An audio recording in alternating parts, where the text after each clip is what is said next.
My name is Faisal Khan. I am a public health physician. I am director of the Seattle-King County Department of Public Health.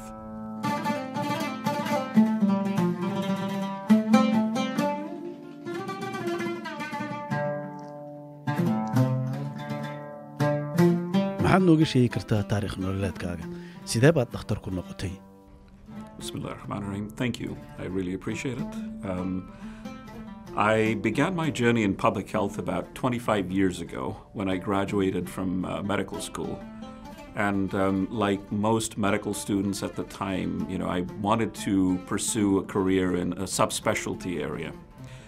But when I was doing my internship, I happened to be stationed in the pediatric ward in the middle of a particularly hot summer with a sharp increase in diarrheal diseases. And so we had about 200 pediatric patients in one ward and one young physician, me, to take care of them. And one evening, as I sat down and looked around, it dawned on me that there had to be a better way to take care of people. Why wait for them to end up in the hospital? Why wait for these precious lives to end up in the hospital? Isn't anyone teaching them about how to prevent the spread of gastrointestinal diseases? Simple hand washing, boiling water, disposing of waste material appropriately would take care of it. And yet nobody was reaching out to them. That sparked a desire to pursue postgraduate qualifications in public health. I wanted to learn more about the art and science of public health.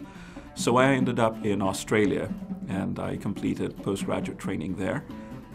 Followed by employment stints in Vietnam and South Africa, and then graduated towards polio-related work in my native Pakistan.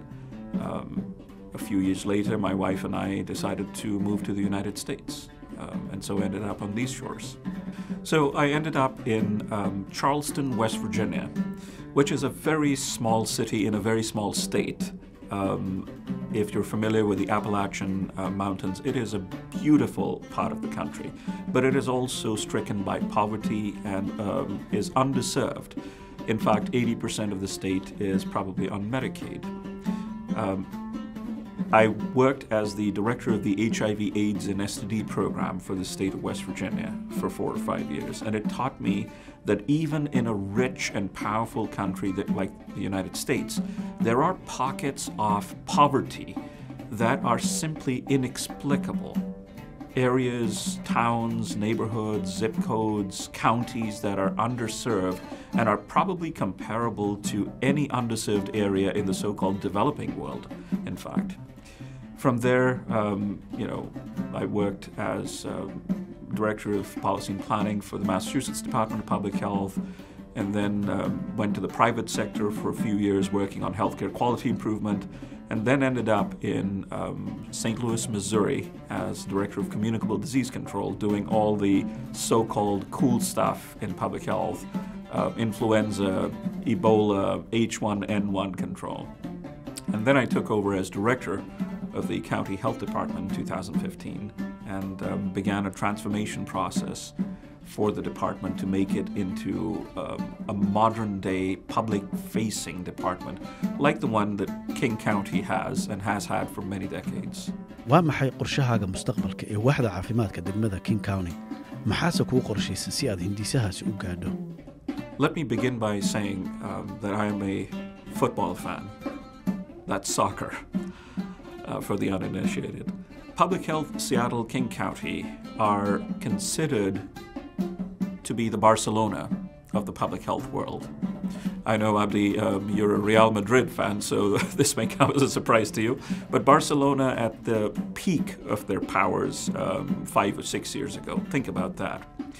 So in the world of public health, whenever we sit around a table and talk about issues or problems, we begin by asking ourselves the question about what would Seattle-King County or New York City or LA County do? In terms of quality, it doesn't get much better than Public Health Seattle and King County. And I think the residents of King County can be proud of the fact that they have at their service the premier public health agency in the country. In terms of a vision forward, A, of course, maintain that status because the last 2.5 years have been very tough on the public health workforce. We have lost so many talented people because of burnout and because of all the pressure that they have had to face as a result of fighting this pandemic.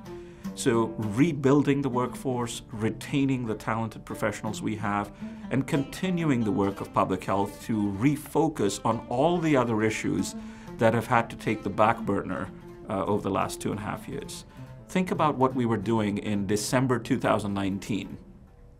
Mental health, substance abuse, obesity, diabetes, cardiovascular disease, cancer prevention, violence prevention. All of those things will have to be refocused on with renewed energy. That is the way forward. That is what the people of King County expect of us. That is exactly what the public health workforce wants to do. waxaan si fiican u baranay Dr. Duchin intii lagu jiray caabuqa corona. Miyaad bedelaysaa isaga? Waa maxay shaqada agaasimaha caafimaadka dadweynaha? So I laugh only because Dr. Duchin is not replaceable. We are very fortunate to have Dr. Duchin as the health officer of Public Health Seattle King County. There is only one health officer for all of King County, and that's him. I can tell you, as an example, the high esteem in which I hold Dr. Duchin by the fact that when the pandemic first began in January or February of 2020, we were glued to our television screens and computer monitors watching what Dr. Duchin says and does and how he advises response in the face of the pandemic. No, I am not replacing Dr. Duchin.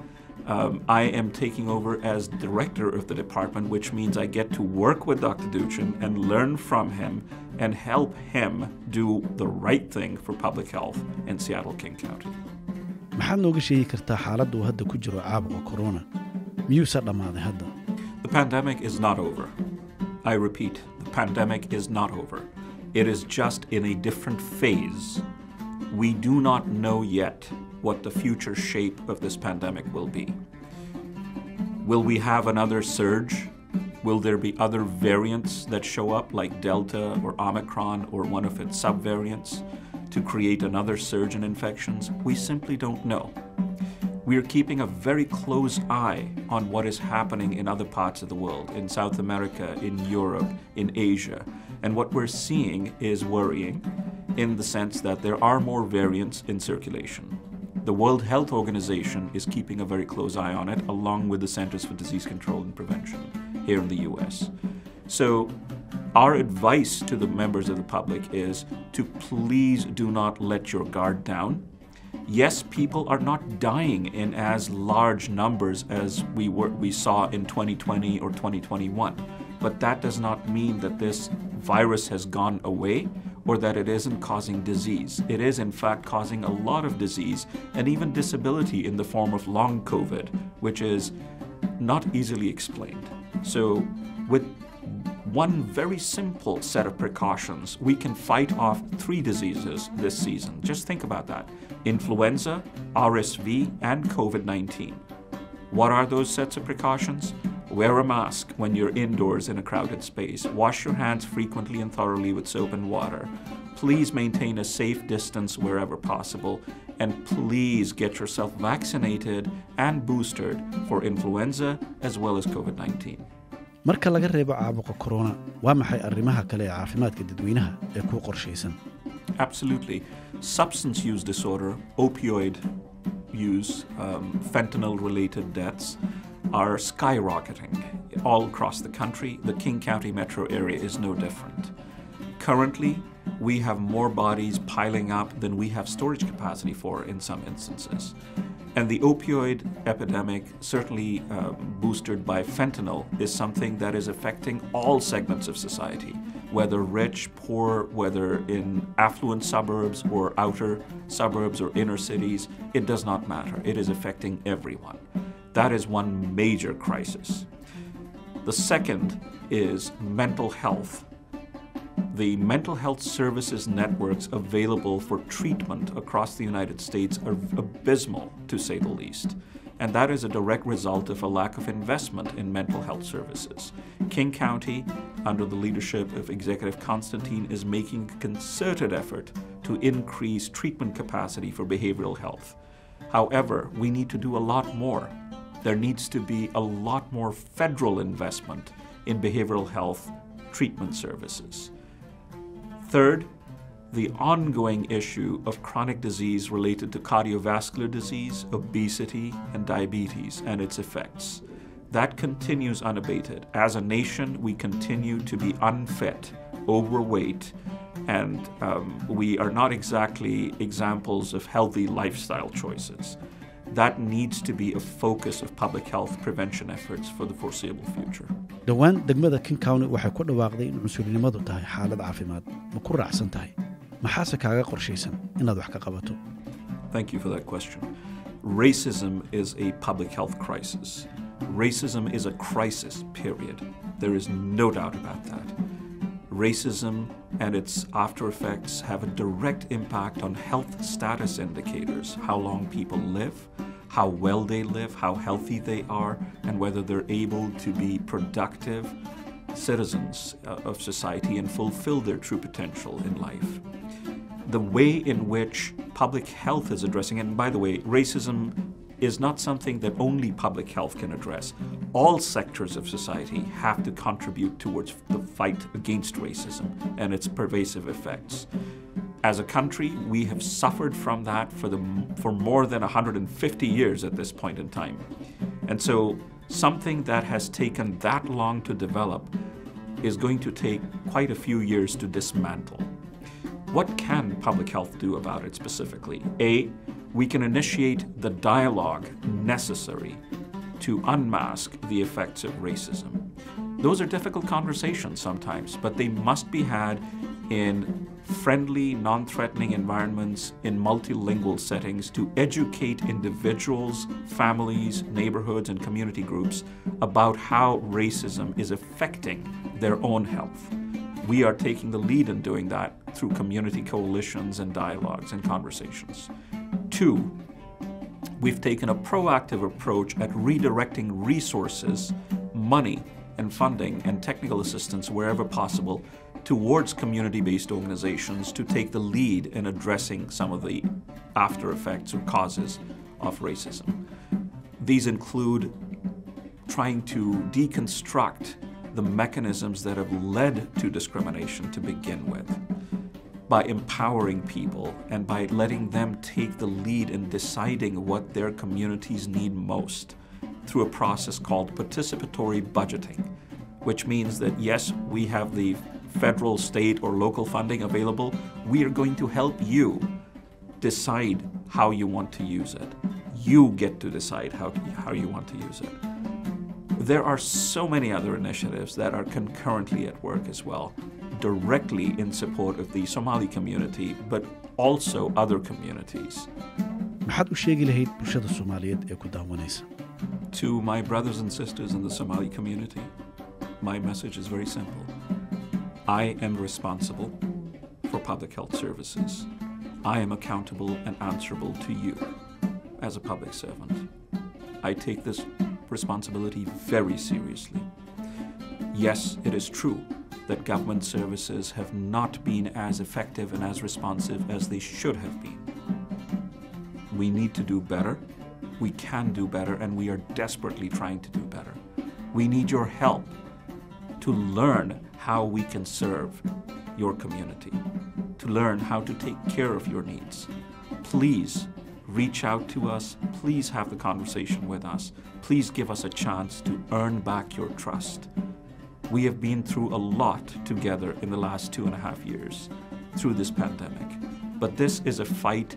This is a journey rather than a destination. This work must continue because we have a growing community in King County with evolving and more complex needs. We need to have very honest dialogue about what we can do together. Please do not hesitate to reach out. My team is committed to it. I hold them accountable, and I am answerable to you.